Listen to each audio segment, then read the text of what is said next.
Hi hello friends, welcome to அத்தாலிய தமிழ். இன்றைக்கி நம்ம வீடியோவில் ஒரு அழகான ஃபேன்சி ஃப்ளவர் டிசைன் தான் பார்க்க போகிறோம். இந்த மாதிரி டிஃப்ரெண்ட்டான நெக் டிசைன்ஸ் இன்னும் நிறையா பார்க்குறதுக்கு மறக்காமல் சேனலை சப்ஸ்கிரைப் பண்ணி வச்சுட்டு வாங்க வீடியோக்குள்ளே போகலாம். நான் இந்த நெக் டிசைனோட ட்ரேசிங் பேப்பர் வீடியோ எண்டில் ஆட் பண்ணுறேன். நம்ம இதில் ஒரு ஃப்ளவர் டிசைனை மட்டும் ஃபஸ்ட் எடுத்துகிட்டு ஃபுல்லாக கம்ப்ளீட் பண்ணுவோம்.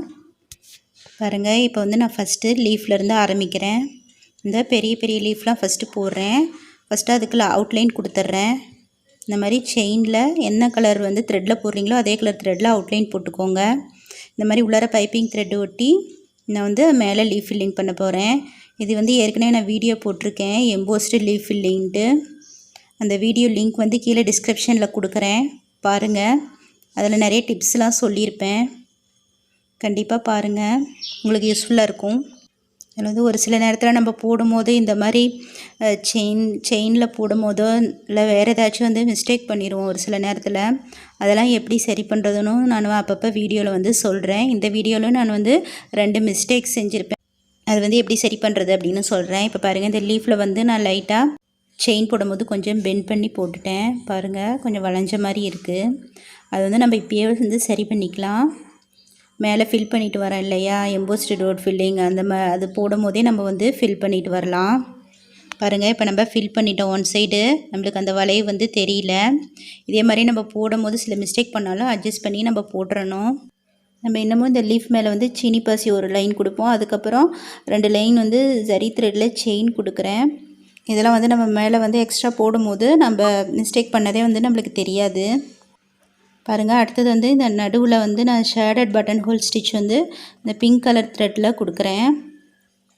நீங்கள் 2 லீஃபுக்கு நடுவில் கேப் அதிகமாக இருந்தால் ஒன் சைடு கொடுத்துட்டு கீழே எண்ணாட் போட்டுட்டு அதுக்கப்புறம் கொடுக்கலாம். இப்போ கேப் கம்மியாக தான் இருக்குது, அதனால் நான் 2 சைடும் ஒரே இதில் கொடுத்துக்கிறேன். பாருங்கள், இந்த சைடு கொடுத்துட்டு அதுக்கப்புறம் ஒரு செயின் போட்டு அதுக்கப்புறம் இந்த பக்கம் கொடுக்குறேன். இந்த மாதிரி கொடுத்துக்கலாம் நம்மளுக்கு கேப் கம்மியாக இருக்கும் போது. நீங்கள் இந்த மாதிரி பெரிய லீஃப்லாம் போடும்போது இந்த மாதிரி அங்கங்கே ஷேடிங் பண்ணால் இன்னமும் பார்க்க அழகாக இருக்கும் லீஃபு. நீங்கள் உள்ளார இருக்க பைப்பிங் த்ரெட் தெரியாத மாதிரி அந்த மேலே ஷேட் பண்ணுறது பண்ணணும். பாருங்கள், அந்த கிராஸ்க்கே நீங்கள் இழுத்தீங்க அப்படின்னா தான் உங்களுக்கு உள்ளார இருக்கிற பைப்பிங் த்ரெட் தெரியாது. நீங்கள் சரியாக இழுக்கலை அப்படின்னா அந்த பைப்பிங் த்ரெட்டு தெரியும். பாருங்கள், இப்போ முடிச்சாச்சு.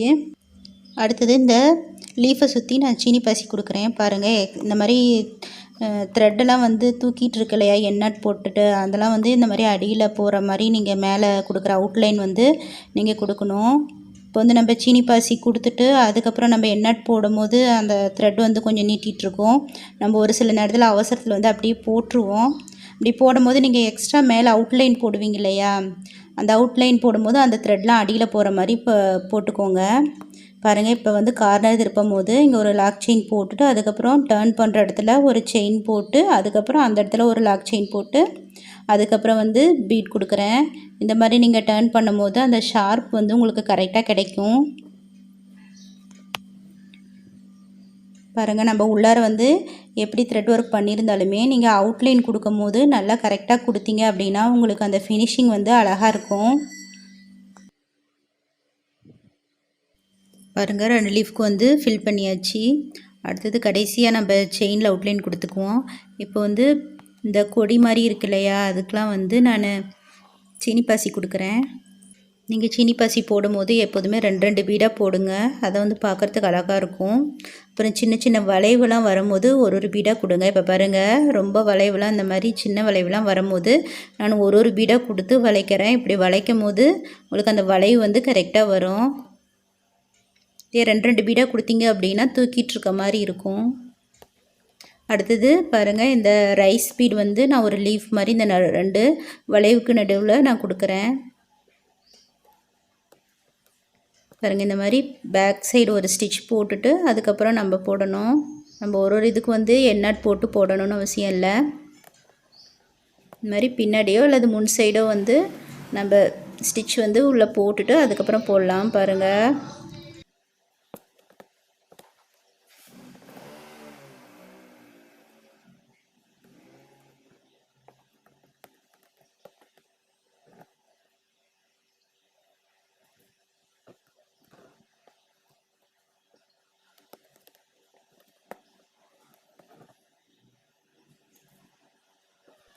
இந்த மாதிரி 3 லைன் மட்டும் நான் ரைஸ் பீட் கொடுத்துட்டு நடுவில் வந்து சென்டரில் ஒரு பீட் வச்சு எண்ணாட் போடுறேன். அடுத்தது பாருங்கள், சுற்றி செயின் போடுறேன் அவுட்லைனு. இந்த லீஃப்க்கெலாம் பாருங்கள் சுற்றி செயின் 2 லைன் போட்டிருக்கேன். அடுத்தது பாருங்கள், இந்த வளைவுலாம் வந்து நம்ம வளைக்கும் போது இந்த மாதிரி சின்ன கொம்பு டிசைன்லாம் நம்ம போடும்போது பாருங்கள், அந்த உள்ளார தள்ளியே அந்த சீனி பசி கொடுத்துருக்கேன் இல்லையா, அதுக்கு அடியிலேயே வந்து நான் ஸ்டிச் போடுறேன். அப்போ தான் உங்களுக்கு கரெக்டாக அந்த ஸ்டிச் வந்து அந்த வளைவிலேயே கரெக்டாக வர மாதிரி இருக்கும். நீங்கள் வந்து கொஞ்சம் தள்ளி போட்டிங்க அப்படின்னா அந்த செயின் வந்து உங்களுக்கு கேப்பாக இருக்க மாதிரி இருக்கும். பாருங்கள், இந்த இடத்துல வந்து ஒரு பெரிய செயினாக போட்டுடலாம். நம்ம செயின் போடுறது வந்து இந்த இடத்துல தெரியாது, அதனால் கொஞ்சம் இழுத்துவிட்டு பெரிய செயினாக போட்டுடலாம். இந்த வளைவுலாம் வந்து நீங்கள் எப்பயுமே சின்ன சின்ன செயினாக போடுங்க, அப்போ தான் பார்க்குறதுக்கு அழகாக இருக்கும் ஸ்டிச்சஸ்லாம். பாருங்கள், இந்த மாதிரி அந்த சீனி பசிக்குள்ளாரையே வந்து அந்த லைனுக்குள்ளாரையே நீடியில் வச்சு நான் செயின் போடுறேன். அப்போ தான் அந்த வளைவுலாம் நம்மளுக்கு கரெக்டாக வரும். அடுத்தது நான் வந்து சின்ன லீஃப் வந்து 3 போட்டிருக்கேன், அதுக்கு வந்து அவுட்லைன் கொடுத்துக்கிறேன் சரி த்ரெட்லேயே. அடுத்தது பாருங்கள், இந்த ஃப்ளவருக்கு நடுவில் வந்து இந்த மாதிரி வளைவாக அரும்பு மாதிரி போட்டுக்கிறேன். 3 லைனு போட்டு நம்பர் 4 சைஸ் பீட் வந்து கொடுக்குறேன். நீங்கள் வந்து சிங்கிள் பீட் மெத்தட்லேயும் வந்து எண்ணாட் போடலாம். பாருங்கள், ஃப்ளவரோட 2 சைடு வந்து அந்த அரும்பு மாதிரி கொடுத்துருக்கேன். அடுத்தது வந்து நடுவில் நான் ஜர்தோசி, இந்த லீஃபுக்கு வந்து ஜர்தோசி கொடுக்க போகிறேன். எம்போஸ்டாக கொடுக்கறதுனால நான் நடுவில் வந்து ஒரு 2 லைன் 3 லைன் வந்து இந்த மாதிரி நேராக ஜர்தோசி வந்து நான் போட்டுக்கிறேன். ஒரு 3 லைன் வந்து ஜர்தோசி போட்டிருக்கேன். பாருங்கள், போட்டுட்டு எண்ணாட் போட்டுட்டு அடுத்தது லீஃப் வந்து ஒன் சைடாக ஷேட் பண்ணுற மாதிரி லோட் பண்ணுறேன். லீஃப் லோடிங் பாருங்கள், நம்ம ஜர்தோசியில் வந்து லோட் பண்ணும்போது ஒன் சைடாக இருந்து பண்ணிட்டு வரணும். பாருங்கள், இப்படி போட்டுட்டு திரும்பவும் பேக்கில் ஒரு செயின் லாங்காக போட்டுட்டு ஒரு லாக் செயின் போட்டுட்டு அதுக்கப்புறம் ஜர்தோசி கொடுத்து நீங்கள் வந்து ஃபில் பண்ணணும். பாருங்கள், நீங்கள் ஜர்தோசி வந்து கட் பண்ணும்போது கரெக்டாக நம்ம அந்த லீஃபுக்கு தகுந்த மாதிரி பார்த்து கட் பண்ணணும். இந்த மாதிரி கேப் இல்லாத நெருக்கமாக வந்து ஃபில் பண்ணிகிட்டே வரணும். இப்போ முடிச்சாச்சு. அதே மாதிரி இன்னும் 2 லீஃபுக்கும் வந்து முடிச்சிருவோம் போட்டு. நான் வந்து நடுவில் 3D ஃப்ளவர் வந்து கொடுக்கறதுக்கு இந்த மாதிரி கிளாத்தில் பெட்டலாக செஞ்சு வச்சுருக்கேன்.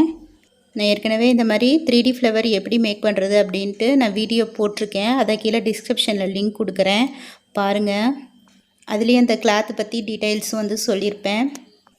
நான் இந்த பெட்டல்ஸ்லாம் வந்து நெருக்கமாக பக்கம் பக்கமாக இந்த மாதிரி நார்மல் நீடில் வச்சு ஸ்டிச் பண்ணிட்டு வரேன். அடுத்தது ஸ்டிச் பண்ணி முடிச்சாச்சு. இப்போ நடுவில் வந்து நான் அந்த ஸ்டிச்சஸில் அந்த கேப்பில் வந்து மறைக்கிறதுக்கு அந்த சைஸு பெரிய ஸ்டோனாக வந்து ஸ்டிச் பண்ணிவிட்டு அது மேலே நம்பர் 3 சைஸ் பீடு வந்து நான் நார்மல் நீடிலேயே ஸ்டிச் பண்ணிக்கிறேன். பாருங்கள், ஃபுல்லாக முடிச்சாச்சு.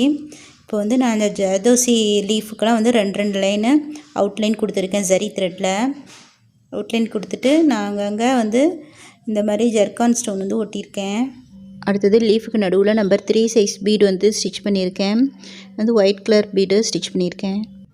பாருங்கள், ஜரியில் வந்து நம்ம அவுட்லைன் கொடுக்கும் போது நம்மளுக்கு அந்த ஃபினிஷிங் வந்து அழகாக இருக்கும்.